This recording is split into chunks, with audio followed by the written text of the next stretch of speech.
Let's go. All right. Medical. LD's out. Luka's out. See how he feels. Hopefully he can go tomorrow. Maxi's out, and Dallas is out.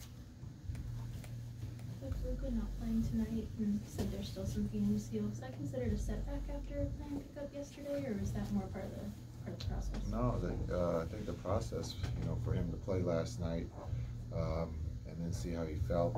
He feels better, and so the goal was to hopefully get him on one of these games, and so looks like it will be tomorrow. How did that look like to you? I know you've been asked this question, matching up Luka with Kyrie, in the backcourt. We know these guys like to have the ball in their hands a lot, but this is a different dynamic, Coach Kidd. Yeah, I think Kai is mature. He's played with superstars before. This isn't his first time. He plays the game the right way. I think you saw that against the Clippers. Doesn't have to have the ball every time. He's about helping the team get the best shot. And so there will be times when Luka has the ball and Kai doesn't. And there's going to be times when Kai has the ball and Luka doesn't. And I think it just makes the game easier for not just those two, but the other three that are on the floor with them. And so it'll be exciting to see those two out on the floor together. We also know that he's a talented one-on-one player, but the other night, him playing with the Clippers, how did he look in your system in that first night? Got off to a good start, had 40 points in the first quarter, so the ball was moving.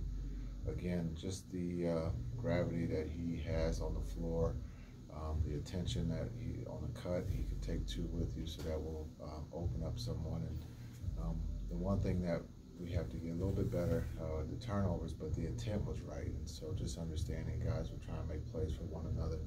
The ball is moving a lot faster than it has, and so there's a lot of positives. And there's going to be a night where things just don't look good, but there's no panic. The process is there for us to get better each night.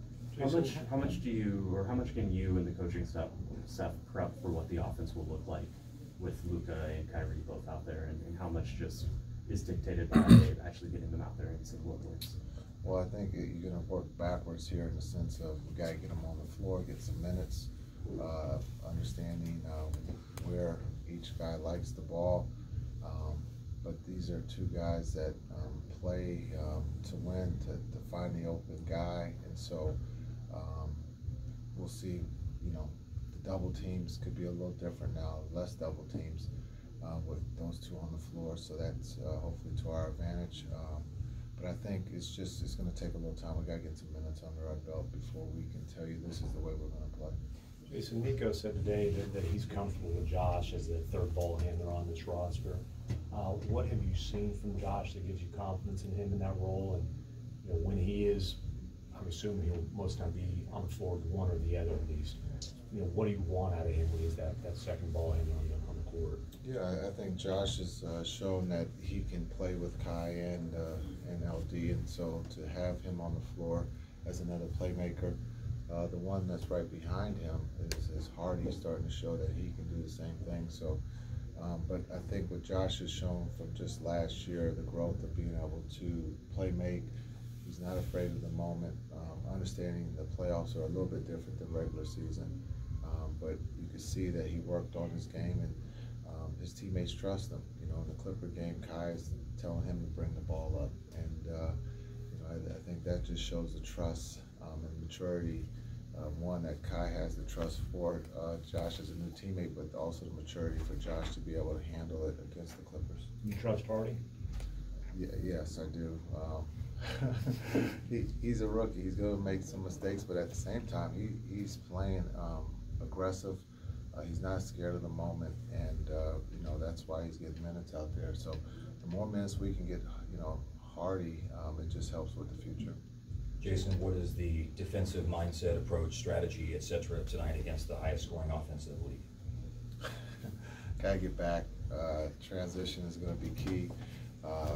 Mike has done a great job of setting the tone with this group, and they fly. They don't wait for anybody. They put a lot of pressure on you in the transition game. So we have to take care of the ball first. get a good look, and then make or miss, we got to get back and try to slow them down. Well, In you your talk. opinion, speaking of transition, what is behind your elevated number of fast break points that you've had in the last couple of games? Yeah, we're playing fast. You know, I think you look at you know, with Luka out, we're just trying to explore to get some easy baskets. You know, understanding Luka helps us in that department, being able to find the open guy, being able to attack, and so. With these young guys out there playing, when you got Wright, whose speed helps, AJ, Josh, now Kai, we look to run a little bit more, and hopefully we can do that tonight. Jason, what do you make of just all the moves made in the West and where the Kings sit in the West, particularly given they didn't make a move? Yeah, I think you look at the West, there's been a lot of trades, a lot of talented players have come West, and so on paper, there's a lot of teams that got better.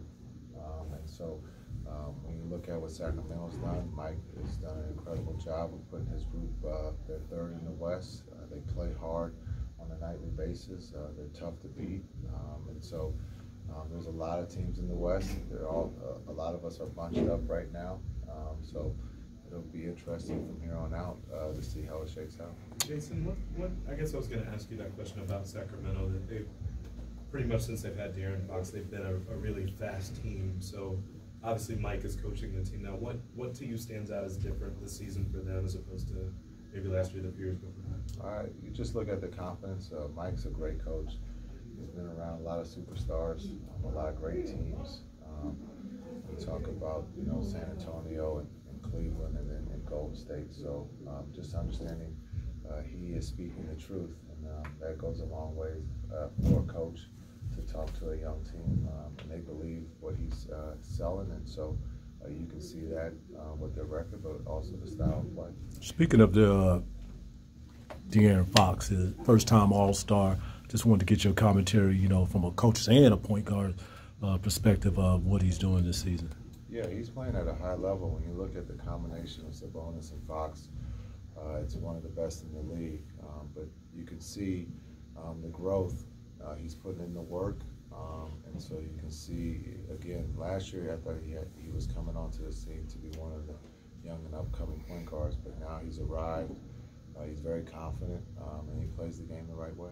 Well, I know that, you know, this left in the some parts of it left in the hands of the coaches, and you know, I don't know how you guys, you know, view that, trying to prepare for these games, you know, throughout the season.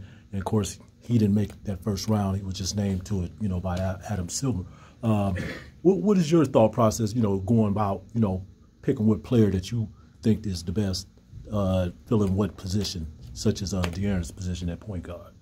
Yeah, I think when you look at, there's a lot of talented players in this league, and that's always been an issue with All-Star games because there are so many talented players on different teams. There's always someone who gets left off. That's just the nature of the beast. And so you look at Fox or Brunson or those type of guys who were close. If they continue to keep playing, good things will happen, and it worked out for Fox to be named by by Adam.